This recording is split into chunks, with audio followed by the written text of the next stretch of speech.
Bonjour à tous, j'espère que vous allez bien. Bienvenue à un autre épisode des Moutons Noirs. C'est Dimitri alias Coach DC et je suis accompagné de ma collaboratrice, co-animatrice et super recherchiste Thelma. Comment ça va? Ça va bien, merci. Comment tu vas, Dimitri? Ça va super bien, merci de poser la question. Est-ce que tu as passé un bon week-end? Super bon week-end. Amazing. Great. Excellent. Écoute, on a des invités avec nous aujourd'hui justement pour aborder sur un sujet qui est très actuel et selon moi qui va toujours être d'actualité parce que c'est un sujet qui, à travers les temps, qui sait comment s'adapter à les courants, à des concepts et à des idées. Donc, on va parler des mouvements.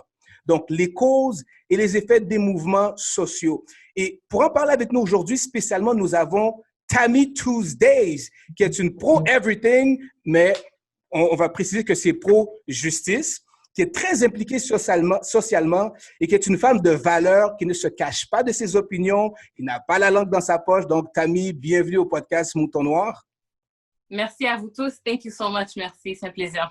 Yes. Et également, nous avons aussi M. Jacques Légaré, qui est un professeur retraité, qui a enseigné pendant plus de 30 ans dans 3 disciplines distinctes, dont l'histoire, l'économique et la philosophie. Et vous avez aussi étudié les peuples, les cultures, vous avez beaucoup voyagé et de ce fait même, vous avez écrit une thèse de doctorat en philosophie politique intitulée « L'évolution historique de l'homme vers la paix ». Donc, bienvenue, merci d'avoir accepté l'invitation, M. Légaré. Oui, bonjour. Yes. Alors, non, allez-y. On me dit là, on me dit que la communication est instable. Mais nous, on vous reçoit 5 sur 5. Ah, vous me recevez bien, c'est parfait. Yes.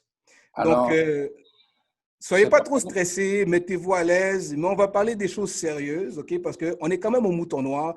Et vous savez, au Mouton Noir, il n'y a pas de tabou. On dit tout haut ce que les gens pensent tout bas. Des fois, il peut y avoir des sujets de controverse, mais on a toujours un dialogue de respect et chacun au Mouton Noir a droit à son opinion. All right? Donc, première question, pour rentrer dans le vif du sujet, une question qui, selon moi, qui est très pertinente.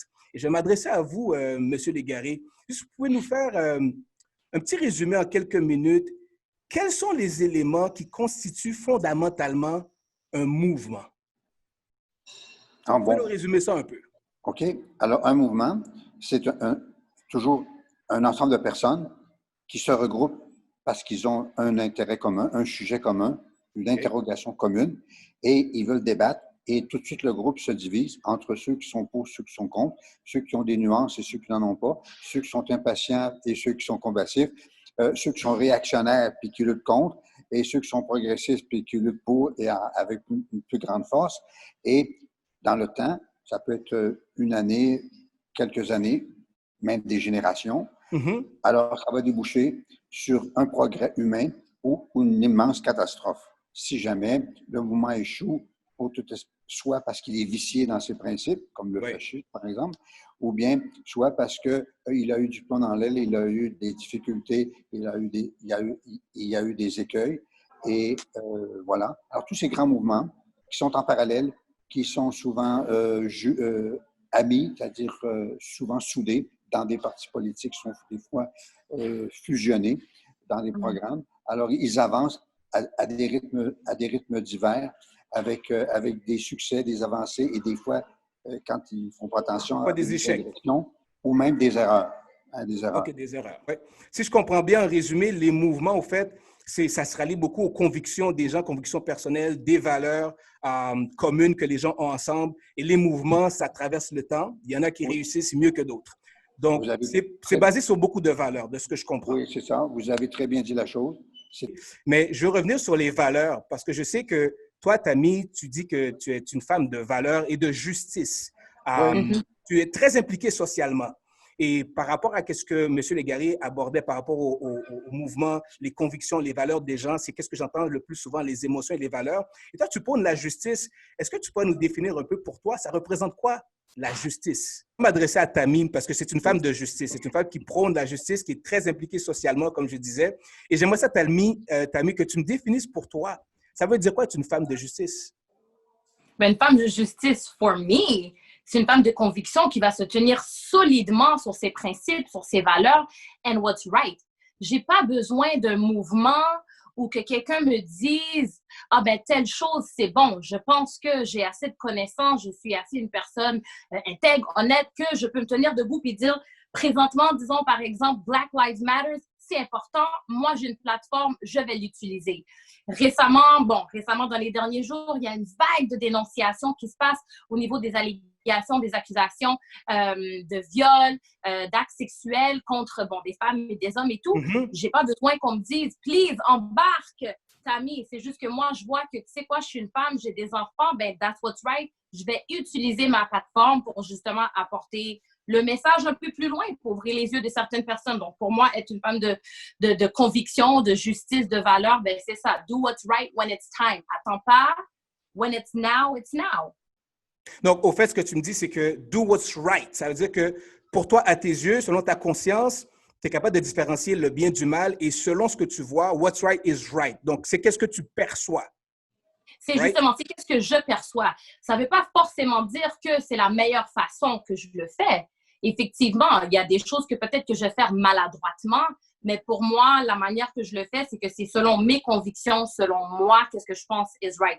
Ça ne veut pas dire que it is, mais selon moi, oui. OK, c'est très bien. Et j'aimerais juste poursuivre rapidement. Est-ce que tu peux m'expliquer, selon toi, tes convictions, it is right, par rapport au mouvement en général, de quelle manière les mouvements que tu prônes reflètent cette justice-là que toi, selon ta conviction, is right?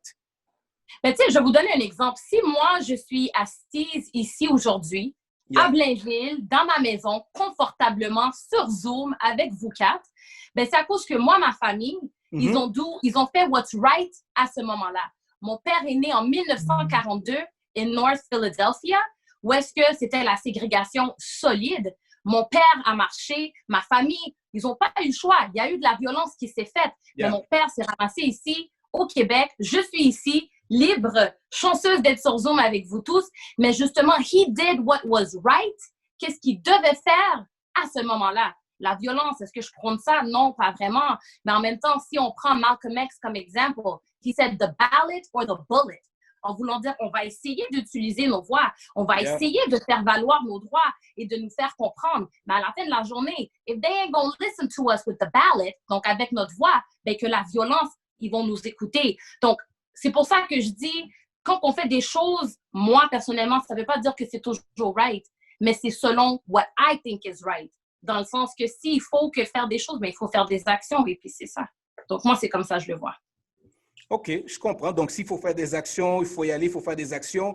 Et ça m'apporte justement, c'est bon que tu aies mentionné ça, parce que ma prochaine question pour vous, M. Légaré, par rapport aux actions, jusqu'où un mouvement peut aller pour se faire entendre? Okay. Est-ce qu'on s'arrête à la conscience ou à la loi? Où est-ce qu'un mouvement peut aller? Jusqu'où? C'est quoi les limites? C'est une excellente question. Et depuis 3000 ans, on discute, peut-on être violent pour promouvoir une juste cause? C'est presque tout récemment qu'on pense avoir trouvé la bonne réponse. Pendant les grands savants, les grands philosophes ont été divisés. Certains ont dit une violence ponctuelle, c'est absolument nécessaire pour aller dégommer un salaud ou un régime pourri. On ne peut pas l'éviter parce qu'il ne fait que nous tuer. Il tabasse les étudiants dans les ruelles, il assassine les militants, il assassine les gens. Ah, désolé, c'est la légitime défense que d'utiliser la violence contre des ordures fascistes. Bon, ça maintenant, je vais vous dire, j'ai justement terminé un livre là-dessus où Simone de Beauvoir, devenant marxiste à la fin de sa vie, a dit il faut absolument la violence, il faut même tuer des gens, il faut accepter même de sacrifier une génération. Et vous croyez en ça? Vous croyez en la violence pour la violence? Je suis en désaccord avec ça. OK. Pourquoi? Parce qu'il faut distinguer deux choses, la violence et la force publique, ou la force tout court. Parce que la violence, c'est comme si vous mettiez le feu dans une ville. Il va y avoir des enfants brûlés vifs. C'est pas compliqué. Il va y avoir des enfants brûlés vifs. Alors, il ne faut pas prendre ce moyen-là, à mon avis. Il faut prendre celui de Nelson Mandela. Il faut prendre celui de Martin Luther King. Et il faut avoir une constance, une discipline pendant des années et des années. Quand peut-on donc utiliser la violence? Oh là là! Tu utilises la violence, et là, je serais le premier avec un fusil. Si une armée étrangère envahit ton pays, il met le feu partout, viole Oui, ça à c'est gauche, à droite, égorge les légitime enfants, défense. sont dans ta rue, alors là, c'est pas compliqué, là. Tu dois prendre les armes. Ou si quelqu'un, un truand, qui arrive chez toi pour te voler avec un couteau ou violer je ne sais pas qui. Oui, ça c'est normal. Mais si on reste dans les mouvements. La légitime défense avérée, évidente. Mm-hmm. Alors là, la légitime défense avérée, évidente, il faut se battre avec nos poings, nos couteaux. Sauf, mais pas en politique et pas dans les mouvements sociaux. Là, il faut avoir plutôt l'inverse, une espèce de placidité de fer. Et on avance comme un bulldozer, Et même des fois, on peut s'arrêter. Devant qui? On s'arrête devant des policiers et on leur dit, vous autres, on n'a rien contre vous, on ne vous fera pas de mal, mais on tient à être entendu. Et d'élection en élection, marteler le message pour que les élus qui sont souvent égocentriques, souvent narcissiques, surtout dans Donald Trump, tous des ambitieux, tous qui veulent leur carrière d'abord, alors c'est à eux autres qu'il faut vraiment tordre le bras. Et c'est une métaphore seulement, tordre le bras pour qu'ils fassent des bonnes lois. Par exemple, éradiquer le racisme, éradiquer la violence faite aux femmes. C'est excellent. Merci pour la description. Et ce que je comprends, je ne sais pas si Tammy, toi, c'est ça que tu voulais dire par I mean, you fight for what is right. Tu vas te battre pour ce qui est bien, Tammy. Et la question par rapport à tout ça, je pense que c'est une question qui est très pertinente parce que de nos jours, les mouvements, j'ai l'impression que les gens, de ce que je vois, sont très émotionnels. Je ne sais pas si toi, tu peux nous définir, est-ce que tu es plus du genre action-réaction ou réflexion-action, Tammy? Ben moi, personnellement, je le dis tout le temps, je pense qu'il faut qu'on soit en contrôle de nos émotions. That's how we control the narrative. C'est la façon qu'on va contrôler, qu'on va pouvoir se contrôler, qu'on va pouvoir avancer justement, comme que M. Légaré a dit, comme un bulldozer. Il faut être en contrôle de nos émotions. Donc moi, non, je ne suis pas action-réaction, peut-être quand j'étais plus jeune, mais maintenant, je suis vraiment plus réflexion, essayer de penser qu'est-ce que je peux faire, comment je peux véhiculer le message, etc. Et puis là, après ça, oui, action et etc. Donc, réflexion pour moi.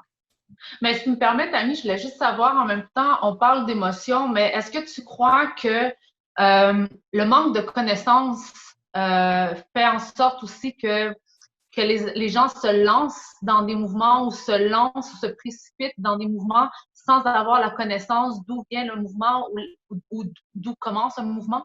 Est-ce que tu crois que, oui, on doit contrôler nos émotions, mais à la fin de la journée, est-ce que c'est encore plus important d'avoir la connaissance derrière le mouvement? Bien, je pense que, ça, je vais répondre en deux parties, là, rapidement. Je pense que les gens se lancent dans des mouvements parce qu'ils se sentent incompris. Les personnes se sentent incomprises. C'est comme si tu prends, je ne sais pas, un enfant qui a été négligé, un enfant qui n'a pas vraiment un bon noyau familial, qui n'a pas d'entourage. Mais c'est qui va accueillir cet enfant-là rendu à 14-15 ans? Ça va être la rue, ça va être les gangs. Donc là, il va se sentir compris, il va se sentir accueilli, il va se sentir soutenu. Donc, je pense que les gens se lancent rapidement dans des mouvements par faute de, justement, qu'ils se sentent compris, qu'ils se sentent soutenus. Donc, par exemple, les victimes d'actes sexuels, souvent à la cour, c'est rare que les agresseurs ou les présumés agresseurs se font condamner parce que c'est dur de prouver à la cour hors de tout doute que, disons, ton ami, cette soirée-là, ça a été trop loin que ça l'aurait pas dû. Donc, de un, ça, c'est pour ça que je pense que les gens se lancent dans des mouvements aveuglement. Puis de deux, en ce qui concerne essayer de rechercher plus profondément sur les mouvements, moi, personnellement, je veux pas dire que le but, like the means defined the end, mais à un certain point, oui. Comme si on regarde The Black Lives Matter. Moi, je le prends comme exemple parce que c'est ça qui est chaud, c'est ça qui est tendance présentement. Les gens se sont lancés dedans, ils n'ont aucune idée c'est qui l'a créé, ils n'ont aucune idée c'est quoi les intentions derrière. Mais à la fin de la journée, veut pas, ça l'amener du positif. Peu importe si la personne qui l'a créé, c'est quelqu'un qui fait du mal, qui profite de notre argent ou peu importe. À la fin de la journée, c'est que ça l'a ouvert les yeux de plusieurs personnes, ce mouvement-là. Plusieurs personnes se sont pris au sérieux, plusieurs personnes pensent plus intelligemment, plusieurs personnes vont faire des différences dans leur vie. Donc, je pense que collectivement, ça a apporté du bien, malgré qu'il est possible que la personne qui a parti le mouvement avait des mauvaises intentions. Donc, Je pourrais, Et vous dites quoi de ça, vous, monsieur Légaré, par rapport à ce que Tammy vient de je dire regarde par les rapport bons à modèles. la cause et l'effet? Oui, dans les mouvements, les bons modèles, je vais vous en donner un qui va vous étonner. Je suis fédéraliste, hein, mais j'ai une immense admiration pour le Parti québécois, parce que le Parti québécois, en 30 ou 40 ans, il a été d'une discipline, d'une brillance, un sens éducatif des membres et de la population, un respect du débat démocratique, des personnalités brillantes, extrêmement remarquables, instruites, dévouées à la chose publique, qui se sont même rendus au gouvernement plusieurs fois. Et je dis que ce parti-là, même si je suis fédéraliste, je dois dire, il est admirable, puis je dirais même, il est meilleur que les autres partis fédéralistes qui sont fédéralistes. Et donc, alors moi, je dis, alors à ceux qui veulent savoir qu'est-ce qu'un bon mouvement, une bonne organisation qui travaille bien, qui respecte les droits humains, qui est foncièrement féministe, comme Mme Marois, par exemple, hein, et alors, il devrait s'inspirer de ce parti-là et fabriquer pour les autres mouvements, pour les autres causes. Pour quelles raisons il devrait s'inspirer de ce parti-là? Pour les femmes, la cause contre le machisme, etc. S'inspirer de cette organisation-là parce qu'elle était à la fois efficace, elle a pris le pouvoir, elle a fait des lois, et elle a éduqué les gens, et elle a été démocratique. C'est-à-dire qu'elle s'est fait élire. Alors, c'est un excellent modèle. Puis, quant aux gens très peu instruits, qui ne sont pas allés à l'école longtemps, ben eux autres, tout ce qu'ils peuvent connaître, c'est ce qui est écrit sur les pancartes, hein, à peu près ça. Mais si les pancartes sont bien écrites, ils vont se faire bien instruire par les pancartes. Par rapport à ça, je comprends votre point, mais le fait est que ce qui a été demandé à Tammy, c'est au fait les mouvements en tant que tels, par rapport à leurs valeurs, ce qui est promulgué initialement ne reflète pas toujours le message. Et nous, on voulait savoir, est-ce que vous êtes d'accord que si un message paraît bien, par exemple, un slogan, Oui. un slogan qui dit légalisons les femmes ont droit. Donc, c'est un beau slogan, mais qu'à la fin de la journée, derrière ce slogan qui est vraiment bien, parce que oui, on est d'accord que les femmes ont des droits, c'est un beau slogan. Mais si en arrière-plan, ce même mouvement-là, les valeurs ou la source, il y a d'autres motifs. Est-ce que vous faites plus la promotion, vous êtes plus en accord avec ce que vous voyez, ou vous faites vos recherches sur qu'est-ce qui est en arrière, ou ça vous peu importe? Regardez bien. C'est l'histoire qui nous enseigne vraiment quand les mouvements ont été dévoyés et quand des mouvements, comme tu dis, avaient des beaux slogans, puis en dessous, c'était de la pourriture. C'est l'histoire qui nous l'apprend. Parce que le présent, on ne peut pas le savoir. Les gens qui sont en dessous, on ne les connaît pas. Mais comment le présent, on ne peut pas le savoir? On peut rechercher, on a de l'information. Dans le présent, il faut regarder le slogan. Il faut aller voir ceux qui parlent pour le mouvement. Il faut aller leur demander quelles sont vos solutions. Quelles sont vos solutions? Alors là, vraiment, on leur demande de préciser leurs solutions. Et s'ils veulent une loi, quelle loi et qu'est-ce qu'il y aura dans la loi? Par exemple, parce que des mouvements peuvent être trahis et peuvent être dévoyés. Par exemple, dans le fascisme, par exemple, vive l'Italie. Tout le monde aime l'Italie. Mais si Mussolini qui dit vive l'Italie, là, tu vas avoir un problème. Tu sais, tout le monde aime l'Allemagne. Moi, j'aime Kant, le philosophe Kant, et puis Bach, le musicien Bach, et Mozart qui était autrichien. Mais vous croyez que c'est seulement l'histoire qui va nous révéler? L'Allemagne. Moi, je suis d'accord pour vivre l'Allemagne. Les Allemands sont un peuple extrêmement créatif. Mais si c'est Hitler qui dit vive l'Allemagne, on va avoir des problèmes. Alors, voyez-vous, il faut donc, au-delà du slogan, aller voir ce qu'il veut faire avec son mouvement. Par exemple, les mouvements identitaires aujourd'hui. Les mouvements identitaires aujourd'hui, moi, je les condamne, je les critique, je les combats parce qu'ils prennent le mot identitaire. Désolé, notre identité, là, c'est notre nom et notre prénom. Point la ligne. Monsieur Légaré, qu'est-ce que vous voulez dire par un mouvement identitaire? Identitaire, bon, OK. Un mouvement identitaire, ceux, par exemple, qui sont pour la laïcité, parce qu'ils se disent que la laïcité, c'est l'identité québécoise. C'est pas vrai du tout. Moi, je suis laïciste. Mais mon identité, c'est même pas le Québec. Mon identité, c'est Jacques Légaré, point. Point, point, point. C'est tout. Puis sur mon passeport, c'est écrit quoi? C'est écrit mon nom, mon prénom, puis mon lieu de naissance, et c'est tout. Ma religion, c'est pas une identité. Ma race, c'est pas une identité. Et mon parti politique, d'ailleurs, j'en aime aucun, là, mais je vote une fois pareil. Je vais voter pareil par devoir citoyen. Je suis mécontent de tous. Mon parti, c'est pas mon identité. Ma langue française, qui est ma langue natale, c'est pas mon identité. Mon identité, c'est Jacques Légaré. Point. Et lui, il va me suivre, ce nom-là, jusqu'à ma tombe. Mais je peux changer de langue, je peux changer de religion, je peux changer de pays. Tout à fait. Je suis athée, mais je pourrais devenir un peu cinglé Bouddha, n'importe qui, là, ou Krishna, n'importe quoi. Donc, c'est pas mon identité. Donc, c'est pas votre identité. Et même mes convictions humanistes les plus fortes, je pense que je vais garder jusqu'à la fin de mes jours, mais c'est pas mon identité. C'est un choix. C'est un choix de ma volonté et de mon intelligence qui a travaillé et qui a essayé de connaître ses valeurs. Est-ce qu'elles sont valables? Je les garde. C'est ma conviction. Puis ma conviction, c'est pas mon identité.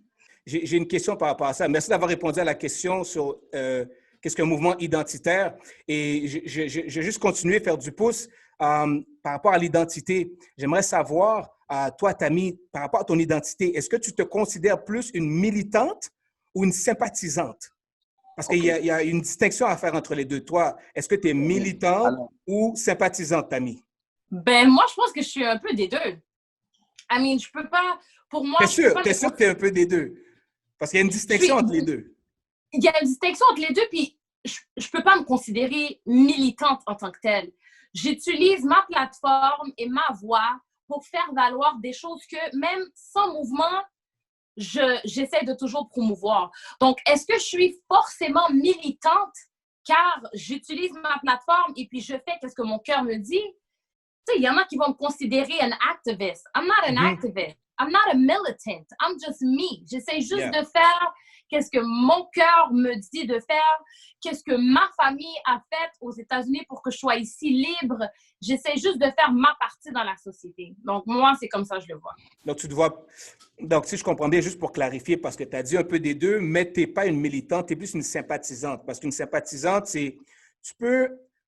Parce que c'est difficile un peu avec toi. Quand je regarde dans la définition, une militante va au fond des choses. Il va chercher, il va investir, il va chercher qui est derrière le mouvement. Sympathisant, c'est une fois de temps en temps, mais toi, ce n'est pas une fois de temps en temps. Toi, s'il y a plusieurs marches, tu vas aller à toutes les marches. S'il y a des choses concrètes que la société va demander, tu vas être impliqué. Oui. Qu'est-ce qui t'empêche de devenir militante?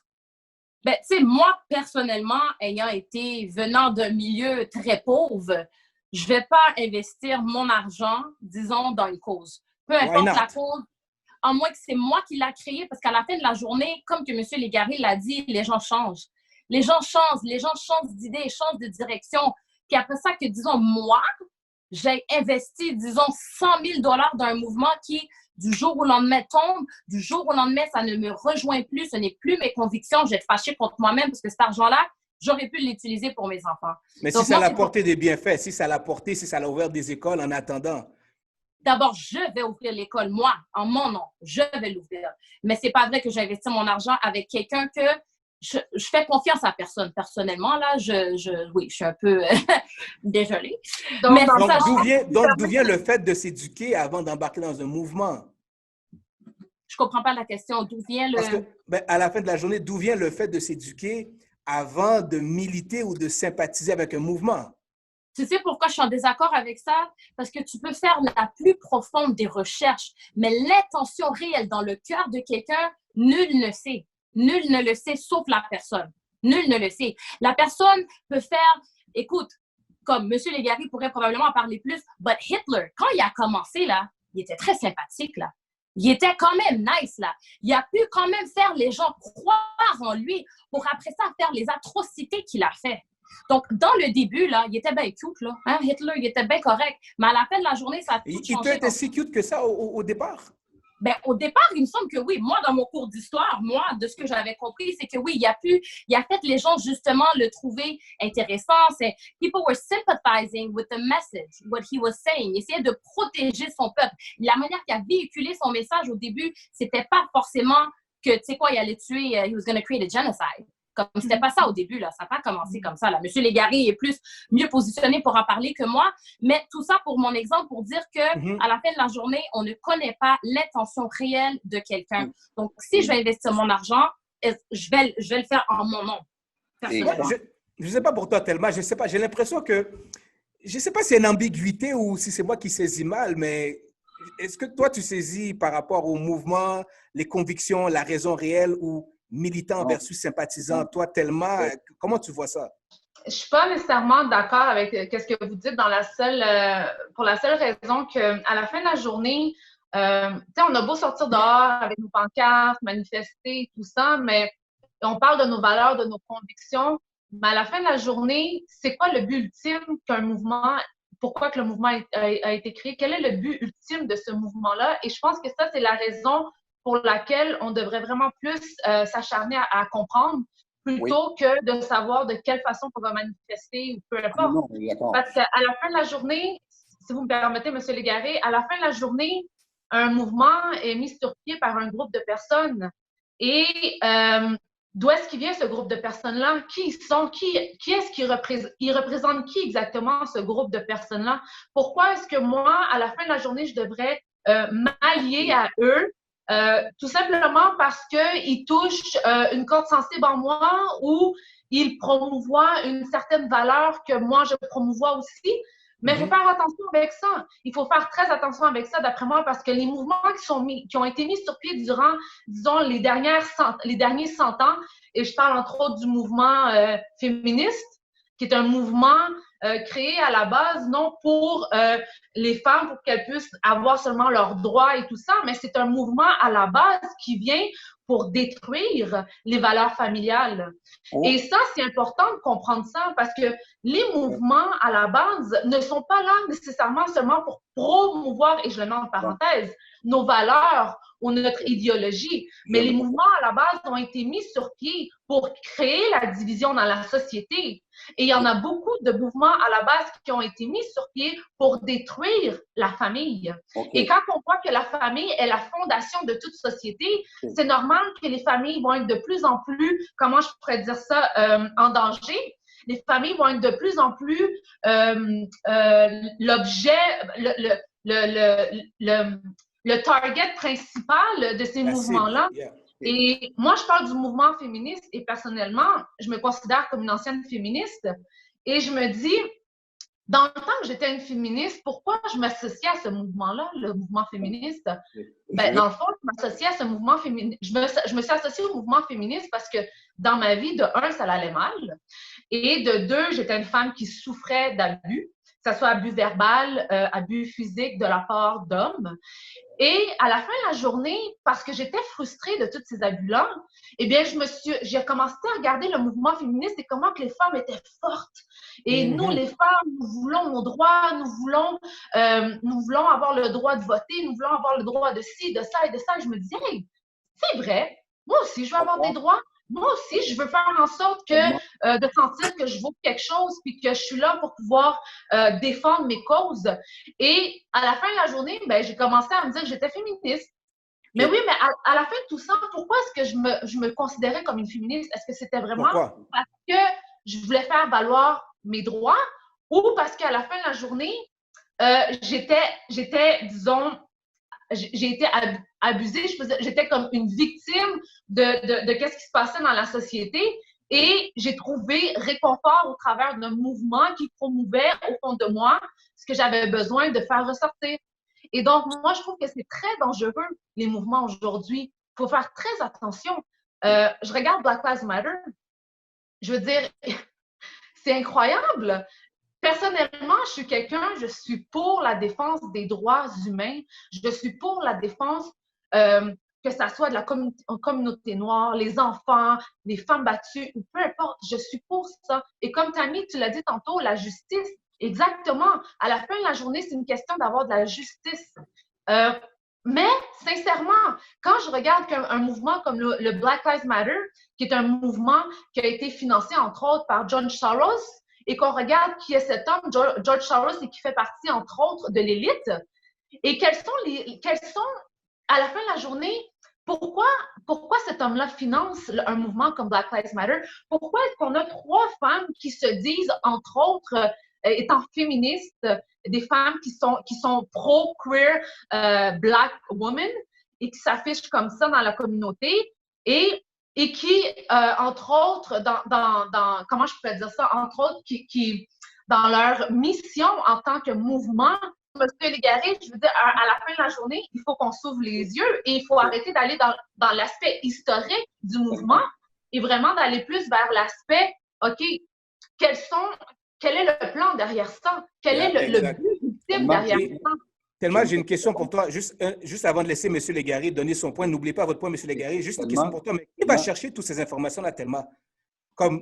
Qui prend son temps d'aller chercher toutes ces informations-là? C'est ça le problème.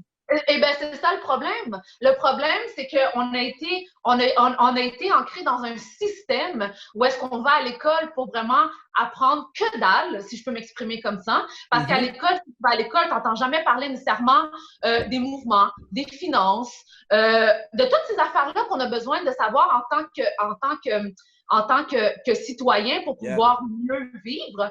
Et ces choses-là, à la fin de la journée, je veux dire, je regarde au niveau de la politique, est-ce qu'on nous a vraiment enseigné? Est-ce qu'on nous a vraiment montré le vrai côté de la politique à l'école? Jamais. Pourquoi? Parce que c'est à l'avantage du gouvernement qu'on soit ignorant comme ça.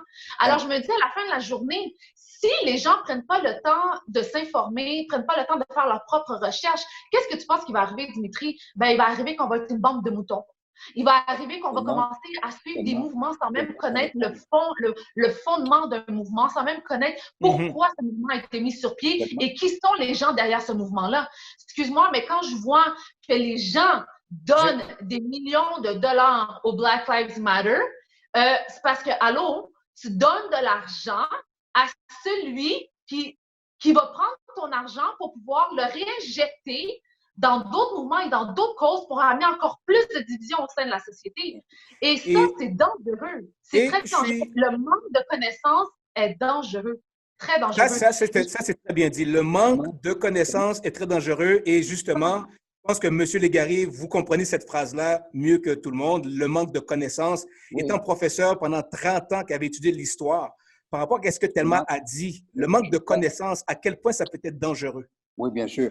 Mais oui, à propos des connaissances, justement, tellement je vais te dire, le féminisme, le mouvement, c'était pas pour aider la famille, c'était pour libérer les femmes de la suggestion du machisme imposé par... Mais tu n'as pas dit que M. Légaré, je n'avais pas mentionné que c'était pour aider la famille. Oui, oui. Et la famille... J'avais mentionné que le mouvement féministe, au contraire, a été mis sur pied dans l'idée de venir déstabiliser le nid familial, de ressortir la femme de la maison pour l'intégrer au niveau du marché, pour qu'après ça, ces enfants soient pris en charge par le système et qu'après ça, ces enfants-là ne puissent pas grandir avec les vraies valeurs familiales et que ces enfants-là soient éduqués par le système. Et on sait que le système a un plan, a un programme, exactement, et que tout le monde doit être, comment je peux dire ça, que tout le monde doit être préenregistré de la même façon. Donc, la femme... Je pense que M. Légaré n'est pas en accord avec ça. Tellement, je commence par le bien. Je vais te dire une chose qui va t'intéresser beaucoup. Georges Sand, au 19e siècle, une grande féministe, elle avait un peu ta position. C'est ce qu'elle disait, une grande féministe, dans le mouvement, avant même les suffragettes qui viennent plus tard. Elle disait, la bataille pour des femmes doivent se faire à la maison, dans la famille, et non pas au Parlement en ayant un droit de vote. Tu vois, elle avait cette position-là qui est un peu ressemble un peu à la tienne, comme si tu disais que le mouvement féministe d'aujourd'hui vers les femmes, mais c'est contre la famille. Mais je dois te dire une chose. Une femme libre, forte, salariée, c'est-à-dire son propre revenu, là, elle ne tient pas de l'homme, de son homme, là, mais c'est son revenu à elle, là, renforce la famille. De telle sorte que cette femme-là qui revient à la maison, qui apporte la moitié du revenu, là, mais ça ne sera pas elle seule qui va faire à manger et faire la vaisselle pendant que son homme va regarder la télévision en tenant son journal. Tu sais. Alors, autrement dit, le féminisme n'est pas là pour la famille, mais indirectement, il fortifie la famille parce qu'il fortifie l'un des deux piliers et la femme.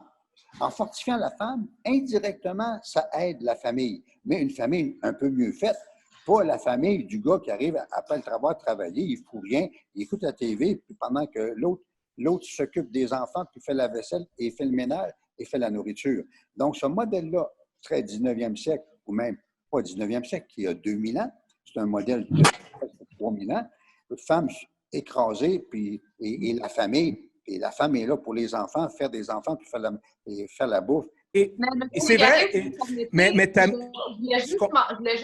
Monsieur Légaré, je voulais juste spécifier un point, ramener un point que vous mentionnez, le fait que, au contraire, que la femme d'aujourd'hui qui travaille, qui est en dehors de la maison, c'est encore meilleur pour la famille. À la fin de la journée, les femmes qui, elles, sont à la maison, prennent soin de leurs enfants et qui prennent plaisir à ça.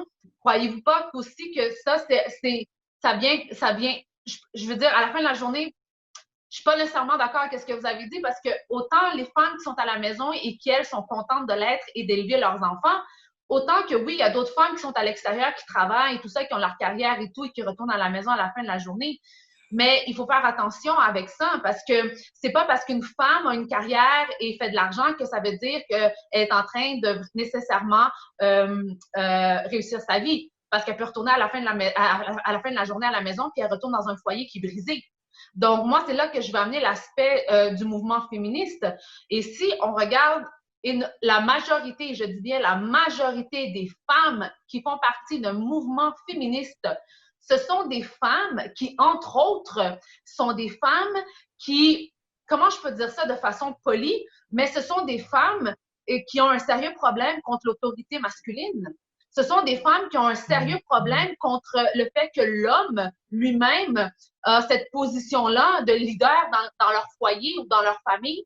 Oui, et ce sont des femmes, entre autres, aussi, de grands pourcentages des femmes qui sont blessées par des anciennes relations qui les ont maltraitées, des femmes qui ont subi de l'abus. Et au travers de cet abus-là, ces femmes-là, elles sont révoltées. Et ce qu'elles veulent faire, c'est trouver une façon, des gens, un mouvement, un groupe de gens sur qui elles peuvent compter pour pouvoir passer au travers de ça et pour pouvoir se donner cette force-là pour pouvoir passer au travers des événements.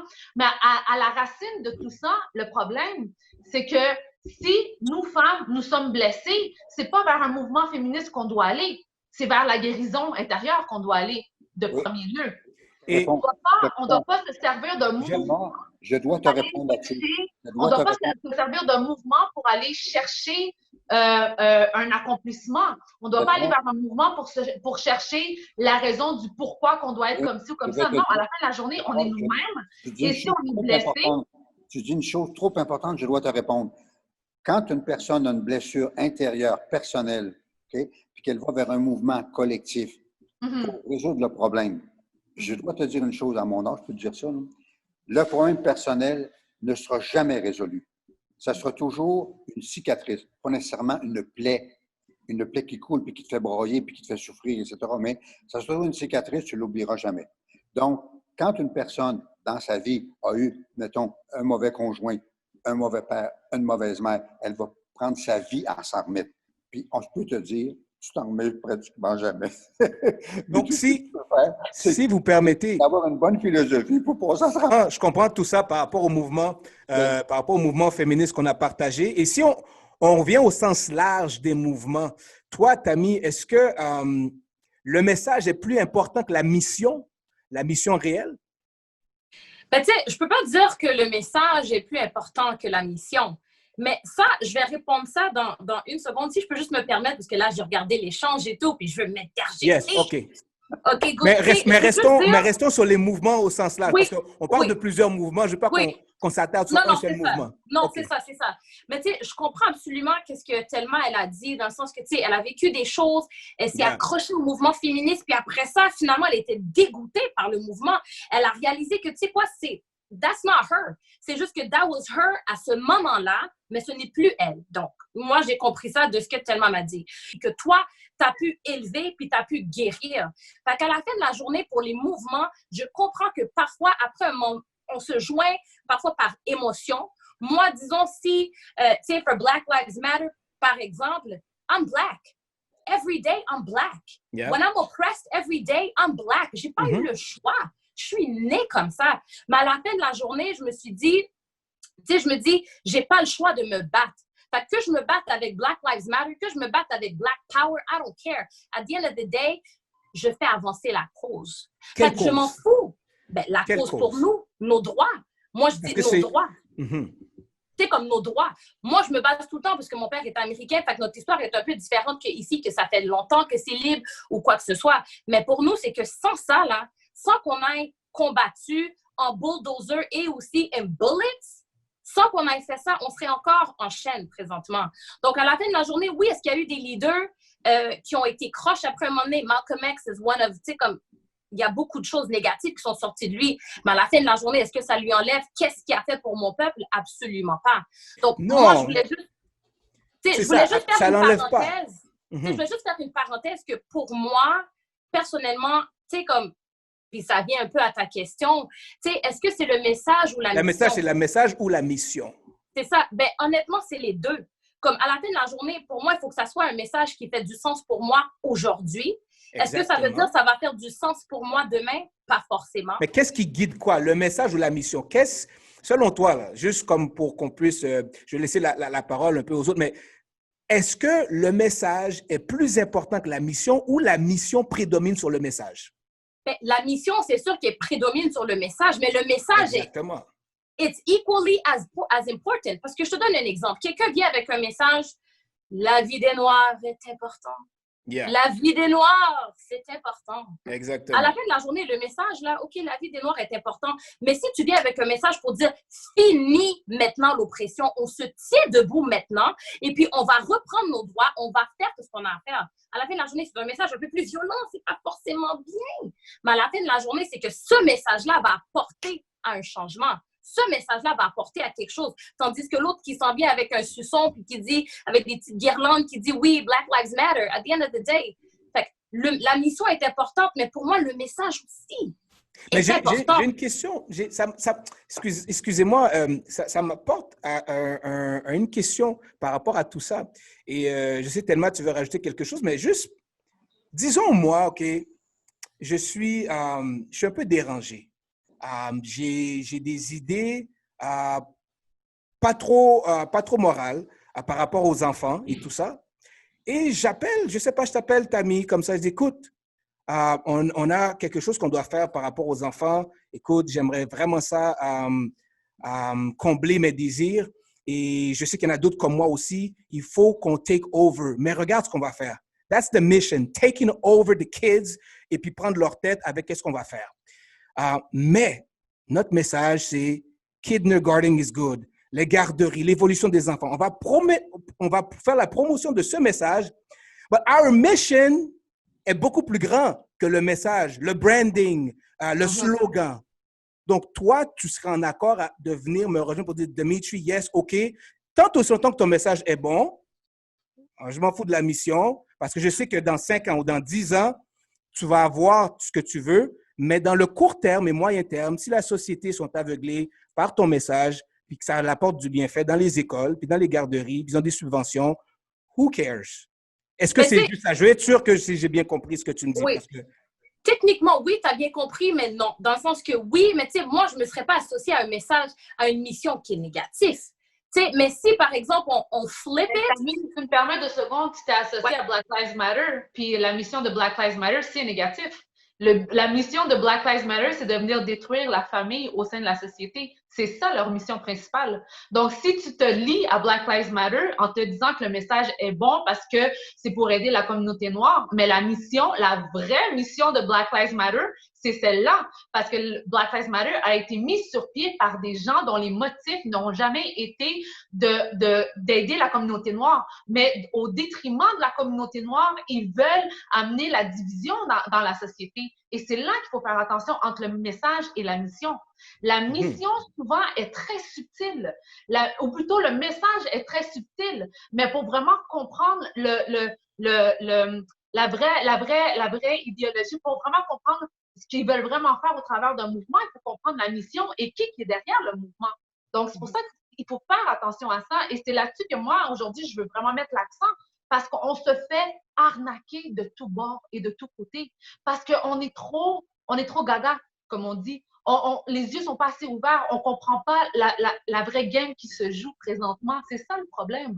Et les mouvements veulent pas, comme M. Légaré disait tantôt, et j'appuie son point, c'est que oui, il y a énormément l'aspect politique derrière un mouvement. Et c'est drôle parce qu'aux États-Unis, présentement, tu regardes tout ce qui se passe avec Black Lives Matter, qui arrive juste avant au mois de novembre, avant les élections. Les élections. Et tu regardes tout ça et tu regardes un pied derrière et tu te dis, OK, comment ça se fait que tout ça est en place maintenant?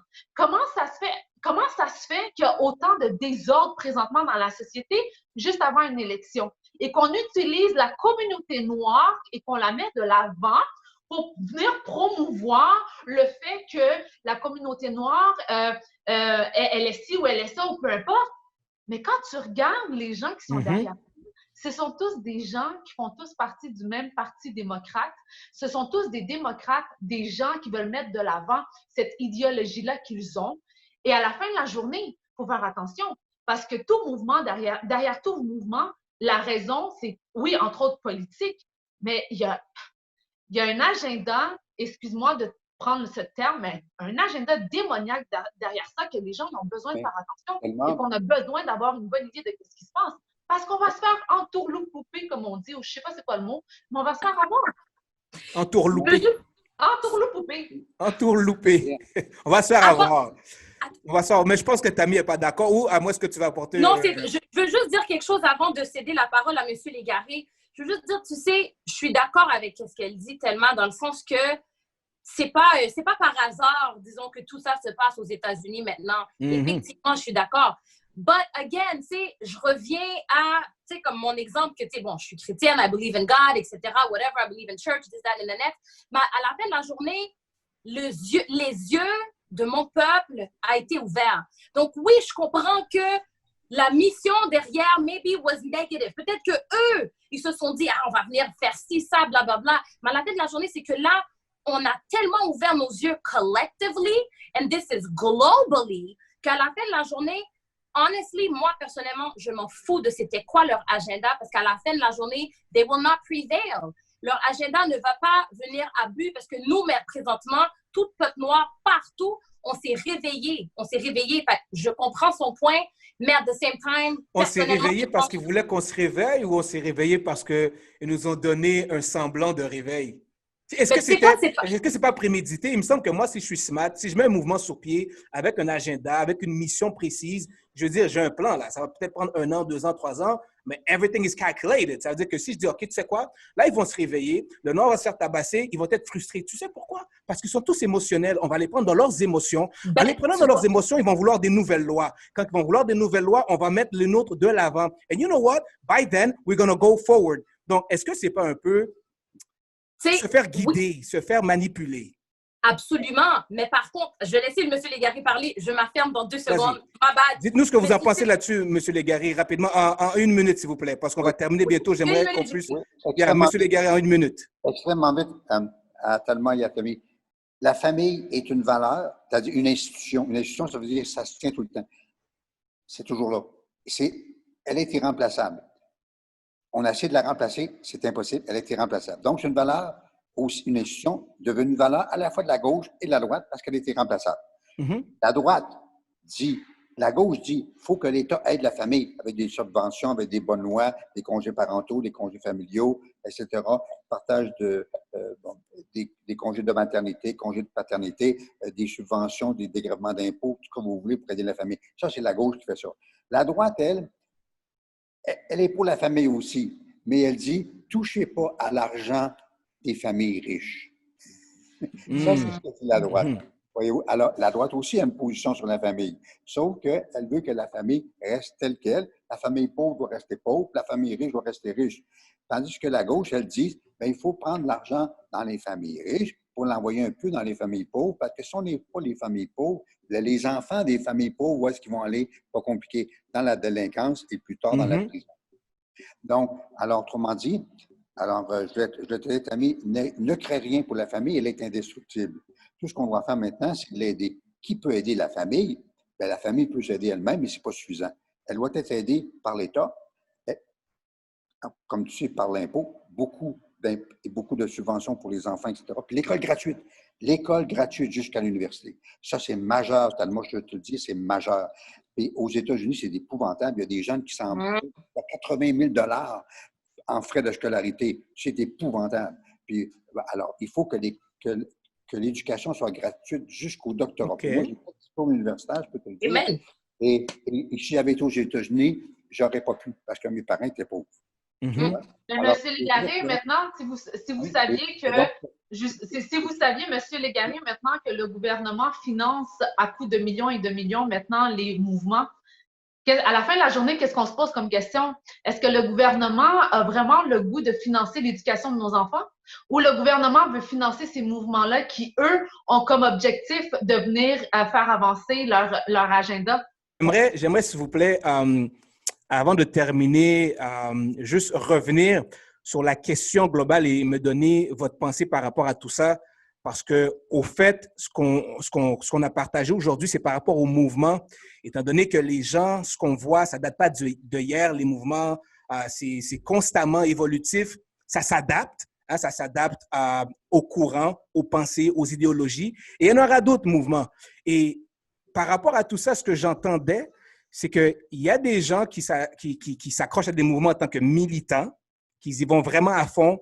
Il y a d'autres personnes qui y vont en tant que sympathisants, pour eux, juste un sympathisant n'a pas trop d'impact. Mais malgré tout, ce que j'ai constaté, c'est que tu sois un sympathisant ou un militant, à la fin de la journée, le nombre compte. Si vous êtes 3000 sympathisants, on n'a pas le temps de voir qui est sympathisant, qui est militant dans le mouvement ou dans la marche. Donc, le nombre peut apporter peut avoir un impact sur le mouvement, peut être en faveur du mouvement.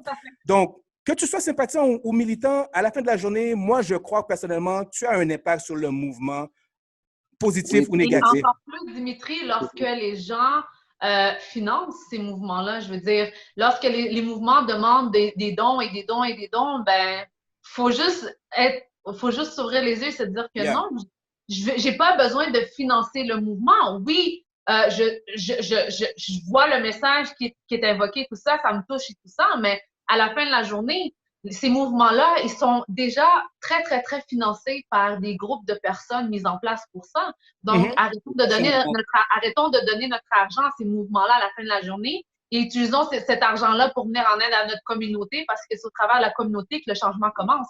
Et c'est vrai, tu as raison, ils sont très bien financés. C'est pas, et on ne parle pas de centaines de dollars ou de milliers ou de millions. Parfois, on parle même de milliards de dollars. Donc, tout ça pour dire, à la fin de la journée, Tammy, je ne sais pas si tu as un mot que tu pourrais nous dire pour conclure.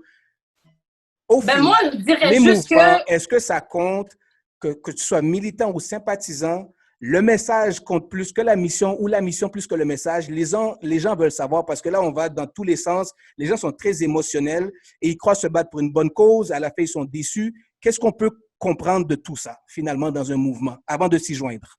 Oui, moi, tout ce que je dirais là, c'est qu'effectivement, la mission est importante. Je pense que le message est également important. Je pense qu'à la fin de la journée, il faut faire ce que notre cœur nous dit. Mais si ce n'est pas en corrélation, excuse-moi de t'interrompre, si ce n'est pas en corrélation, s'il y a un débalancement entre le message et la mission, puis ce n'est pas intègre, Then don't do it. Then don't do it. It's that simple. À la fin de la journée, je pense que tu dois te baser solidement sur tes convictions, sur tes valeurs. Ne fais pas quelque chose simplement par émotion, parce que c'est là que la personne va casser tous ses dents.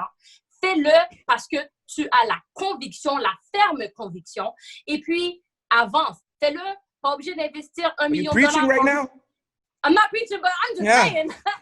But I'm just saying, tu sais, à la fin de la journée, je pense que notre voix a un pouvoir. Je pense que nos actions ont un pouvoir. Tu sais quoi? La plus petite action vaut mieux que la plus grande intention. OK? Yeah. Hey! Hey! Okay? Ça, il faut le comprendre, il faut le savoir. Et puis, je pense qu'à la fin de la journée, il faut juste faire what you think is right. Si, tu sais, don't do the most because everybody's doing it. Tu sais, comme saute pas sur le camion parce que tout le monde saute dessus. À la fin de la journée, tu dois penser, tu dois réfléchir et ne pas agir par émotion. Agir par conviction. C'est la seule chose que j'ai à dire.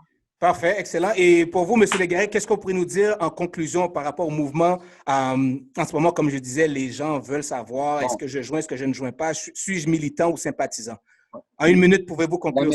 La méthode est simple. S'ouvrir les yeux, écouter les médias, lire le plus possible, pas se fier seulement à les médias? Les médias, oui. Ils ont une puissance quand même, les médias, de nous diriger où est-ce qu'ils veulent, non? Oui, non. C'est sûr que Radio-Canada, par exemple, Radio-Canada, moi, j'écris aux journalistes constamment et je leur demande toujours comment va votre patron Justin Trudeau. Autrement dit, je leur dis souvent, vous parlez comme si Justin Trudeau était à votre place. Donc, il faut les écouter, mais les critiquer. Toujours. Et que ce soit des médias de gauche, des médias de droite, des médias féministes et même des médias qui sont un peu douteux, là, ceux qui sont fascisants. Là, moi, je leur écris. Puis quand ils sont racistes, vous connaissez Boukhar Diouf. Boukhar Diouf, j'ai une admiration immense pour lui. Immense, je lui écris, Monsieur Diouf, je suis honoré de faire partie du pays que vous avez choisi.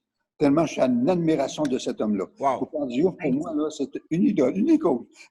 alors là, donc, j'écoute Boukhar Diouf, puis j'écoute tous les autres. Et quand ils sont impolis, grossiers, vulgaires, je leur écris, monsieur, la vulgarité n'est pas un argument. Si vous mettez de la vulgarité, c'est parce que vous n'avez pas d'argument. S'il vous plaît, gardez votre vulgarité pour vous et réfléchissez et amenez-nous un argument. Donc, Thelma, est-ce que tu aimerais donner quelque chose avant que je conclue cet épisode des Moutons Noirs sur les mouvements? Dans le fond, moi, pour ma part, ce que j'ai à dire pour conclure, c'est vraiment l'importance d'être éduqué par rapport au mouvement. L'importance en tant qu'être humain ici sur cette belle planète d'avoir de la connaissance. Je veux dire, on est né avec la connaissance et Dieu nous donne la connaissance et l'intelligence, c'est pas pour rien, c'est pour qu'on puisse l'utiliser et pour qu'on puisse amener de façon positive des changements au travers de la Terre. Donc, je trouve que c'est très, très, très important, l'éducation et la connaissance face à tout ça. Et moi, personnellement, avec les expériences que j'ai eues, avec le témoignage que je vous ai partagé, j'ai compris que à la fin de la journée, ce qui se passe derrière un mouvement, c'est pas nécessairement ce qu'on voit à l'œil nu. Et donc, restons très, très, très vigilants par rapport au mouvement et allons-y plutôt à amener des changements au niveau de notre société, notre communauté, au travers de notre cœur, de notre amour, de nos actions envers les uns les autres. Je pense que ça amènerait, à la fin de la journée, amène beaucoup plus de fruits plutôt que de suivre un mouvement. Et c'est ça.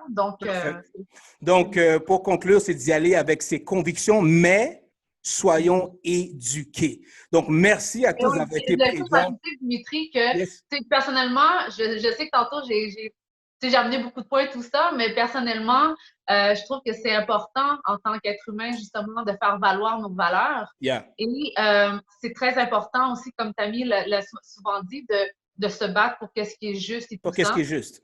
Et je crois qu'on peut tous le faire d'une façon respectueuse les uns envers les autres. Et je crois qu'on peut le faire aussi de façon intelligente pour que ça amène vraiment des vrais résultats. Donc, moi, c'est ça que je voulais dire. Et Tammy, merci beaucoup d'avoir été là aujourd'hui. Je suis vraiment contente. Me too, thank you. Alors moi, Monsieur Légaré, merci beaucoup. Monsieur Légaré, merci. Merci à vous tous d'avoir été présents, d'avoir accepté l'invitation. Je sais que c'est un sujet qui peut toucher nos cordes sensibles, mais on avait besoin d'en parler parce que c'est très actuel et je pense que tout le monde a eu droit à son opinion dans un dialogue de respect. Donc, merci d'avoir été des nôtres avec cet épisode des Moutons Noirs. Donc, ceux qui nous ont suivis, subscribe, inscrivez-vous sur notre channel, sur notre chaîne YouTube. Laissez vos commentaires aussi également sur notre page Instagram. On veut vous entendre par rapport au mouvement mouvement. On veut savoir qu'est-ce que vous en avez pensé. Donc, tout le monde a droit à son opinion. C'était Dimitri, a.k.a. alias Coach DC, pour cet épisode des Moutons Noirs. Hey.